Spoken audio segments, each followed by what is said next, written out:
أطيب حمص بطحينة ممكن تتذوقونها وتسوونها بالبيت، فشي كلش خرافي. الثخن مالتها والسمك كلش هواية معدل ومرتب.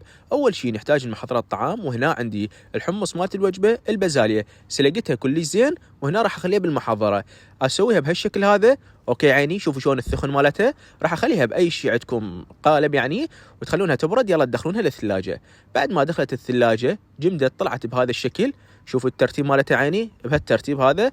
وراح نخليها وين؟ بالمحضرة مالت الطعام. هنا راح نخلي عليها عصير ليمون وملح، وراح أضيف عليها الراشي، وأكيد ما ننسى فص الثوم، وهنا عندنا الزيت.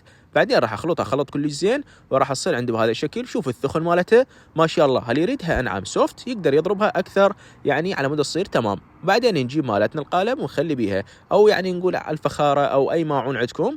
اوكي، والترتيب والشكل اللي انتم يعجبكم، اللي يكون سهل عليكم. انا احب ازينها بالكمون والبابريكا، ينطيها طعم كلش هوايه طيب.